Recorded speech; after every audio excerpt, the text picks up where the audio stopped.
미국의 바이든 시대가 개막했습니다. 오늘 취임한 조 바이든 제46대 미국 대통령은 미국의 하나됨과 민주주의를 가장 강조했습니다. 코로나에 대응하기 위해 마스크 착용을 의무화하고 파리 기후 협약에 복귀하는 등 트럼프 흔적 지우기도 시작했습니다. 온세계 안미연 기자입니다. Preserve, protect, and defend the Constitution of the United States. the Constitution of the United States. So help you God. So help me God. Congratulations, Mr. President. 취임 선서를 하는 바이든의 모습에서 진지함과 결연함이 느껴집니다. 갈라진 미국을 봉합하고 훼손된 민주주의를 바로 세워야 하는 과제를 안고 있는 바이든 대통령. 현지 시간으로 20일 정오 바이든이 제46대 미국 대통령이 됐습니다.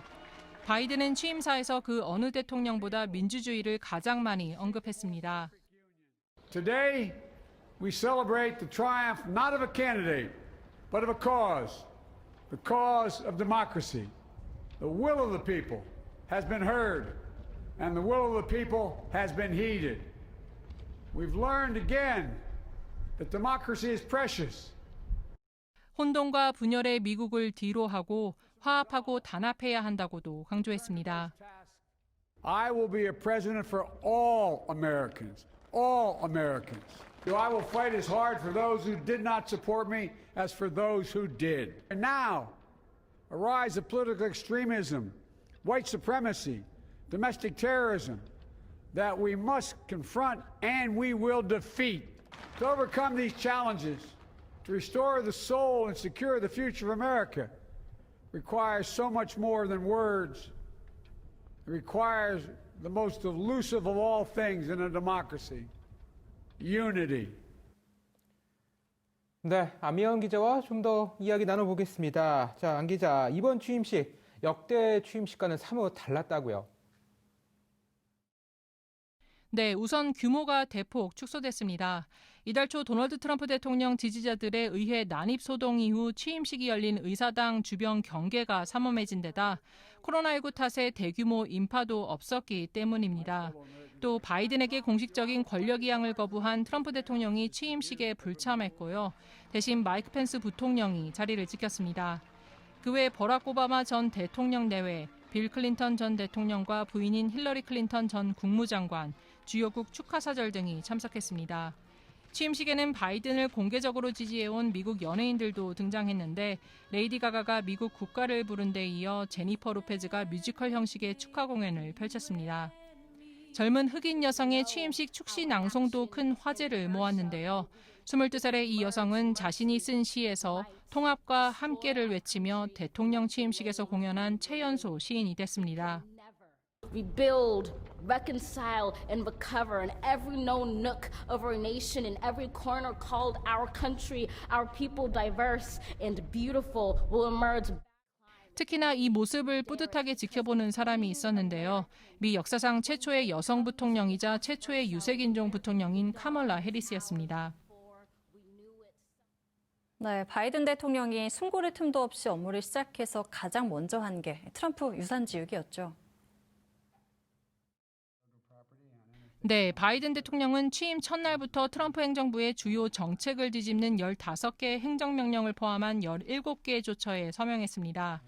여기에는 무슬림 국가의 미국 입국 금지 조치 철회, 멕시코 국경 장벽 건설을 위해 선포된 비상사태 효력 중단 등이 포함됐고요.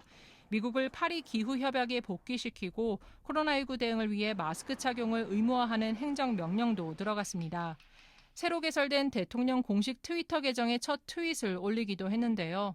4년 전 트럼프 전 대통령이 오바마 전 대통령의 팔로워를 그대로 승계해 3,300만 명의 팔로워를 확보한 것과 달리 바이든은 0부터 시작해 오늘 오후 2시 기준으로 팔로워 수가 460만 명입니다. 네, 앞서도 언급해 주셨지만 오늘 취임식에는 트럼프 전 대통령 참석하지 않았는데요. 백악관을 떠나는 트럼프의 마지막은 어땠습니까? 네, 바이든의 등장과 함께 퇴장한 트럼프 대통령은 마지막까지 뒤끝을 보였습니다. 미 역사상 150여 년 만에 처음으로 후임 대통령의 취임식에 불참한 건데요. 취임식을 불과 몇 시간 앞두고 멜라니아 여사와 함께 백악관을 떠난 트럼프는 앤드루스 공군기지에서 에어포스 원을 타고 플로리다로 향하기 전 셀프 퇴임식에서 이 같은 메시지를 남겼습니다. I will always fight for you.